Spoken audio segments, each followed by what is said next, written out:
Et pour mieux parler de ce sujet, mesdames et messieurs, on a le plaisir d'accueillir au bout du fil le docteur Ali Kamel, qui est analyste politique. Bonjour. Bonjour.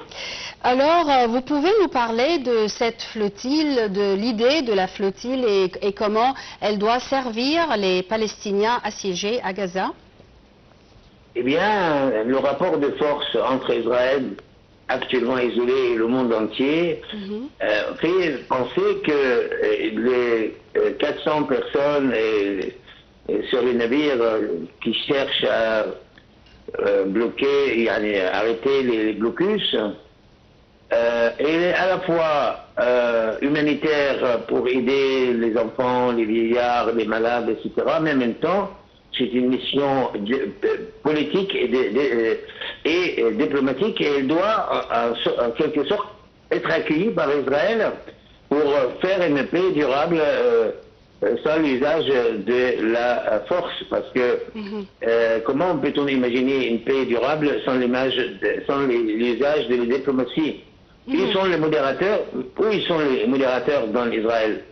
Qu'on arrête l'hostilité entre Hamas et Israël. Et donc, en fait, il y a des modérateurs en Israël qui peuvent réagir par rapport aux navires.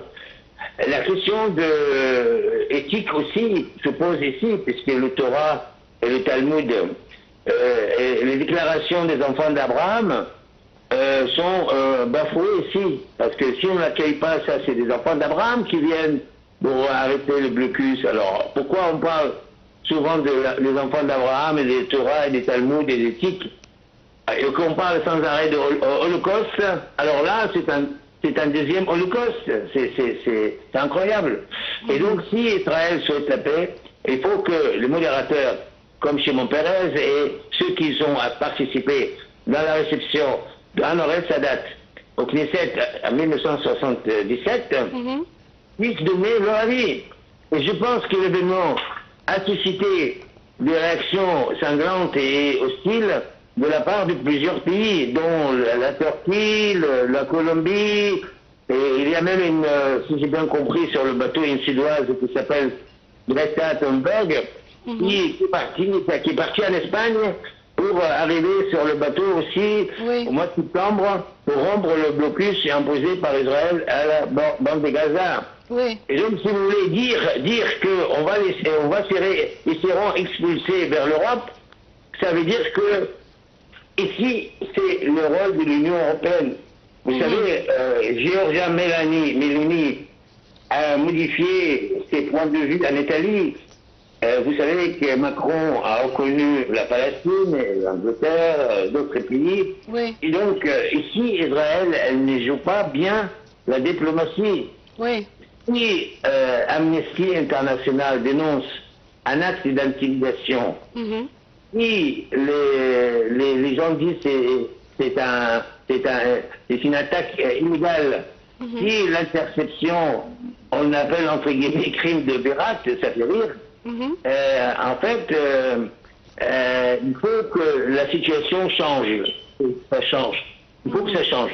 Il faut que les modérateurs qui sont à l'UNESCO, qui sont à l'ONU, qui sont un peu partout, il faut écouter le message envoyé par Monsieur le Président de la République égyptienne, Abdel Fattah el-Sisi, et écouter l'avis de Monsieur Badr Abdel-Afi dans le conflit actuel, dans la mesure où Netanyahou a fait appel aux Américains, et les Américains, ils préparent une solution, soi-disant, pour régler le problème de hostilité entre Hamas et Israël. Mais comment peut-on jouer le rapport de force entre l'autorité égyptienne qui arrête les gens dans les zones internationales? Pas l'autorité égyptienne, l'autorité israélienne.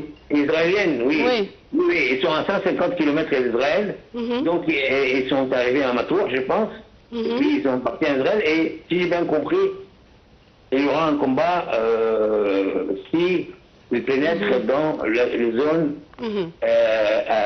affiliées à Israël. Mais le droit international la liberté des citoyens d'aller et venir. Ça, c'est ABC. D'accord? Et l'État d'Israël, elle doit accueillir ces gens-là parce que beaucoup sont des citoyens du monde, citoyens européens. Où il est le rôle de l'Union européenne dans ce conflit?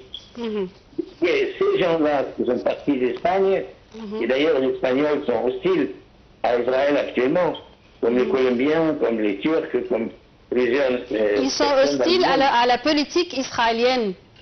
Bien sûr, mais bon, vous savez, c'est un cercle vicieux. C'est Hamas qui a frappé Israël d'abord, donc c'est Hamas c'est ce qui traîne dans l'Europe, dans l'Union européenne, c'est la faute de Hamas.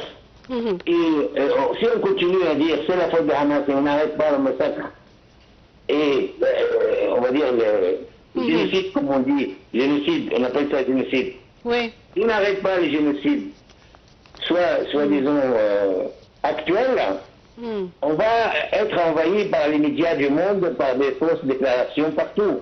Nous ne pouvons pas dire que ces gens-là sont des êtres humains. C'est-à-dire que c'est un acte humanitaire à la fois, et c'est un acte diplomatique, et c'est un acte politique.